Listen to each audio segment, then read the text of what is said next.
Hey, have you ever tried to count to infinity? Don't worry, I haven't either. But the idea of infinity has fascinated humans for thousands of years, popping up in both mathematics and philosophy, and causing all kinds of delightful confusion along the way. Let's rewind to ancient Greece. Philosophers like Zeno and Aristotle were obsessed with infinity, but not in the cool, endless space kind of way. Aristotle actually thought actual infinity couldn't exist in reality, only as a potential, like always being able to divide something in half, but never getting to the end. And then Zeno brought us his famous paradoxes, like Achilles and the tortoise, where motion seems impossible if space is infinitely divisible. Mind-bending, right?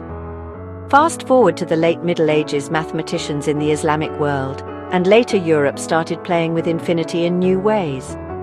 But it wasn't until the 17th century that a guy named John Wallis introduced the infinity symbol, that lazy sideways 8 we all know. Suddenly, infinity had a face. But the real fireworks started in the 19th century with the mathematician Georg Cantor. Cantor realized that not all infinities are created equal. There's the infinity of counting numbers, 1, 2, 3, and so on, what he called countable infinity. But then there's the infinity of real numbers between 0 and 1, a much bigger uncountable infinity. Cantor proved that some infinities are, in a sense, bigger than others.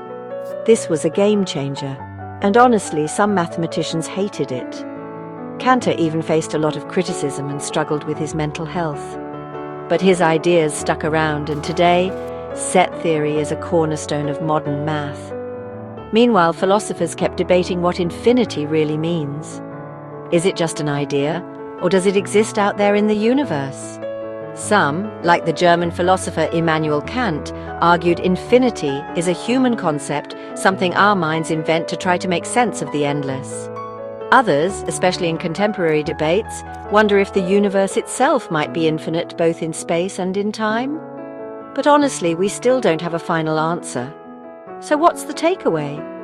Infinity isn't just a huge number, it's a key that unlocks deep questions about mathematics, the universe, and even what it means to think.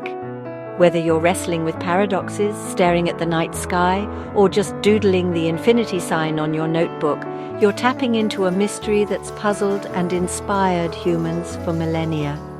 Thanks for joining me on this whirlwind tour of infinity. Next time you think you've run out of things to count, just remember infinity's always waiting.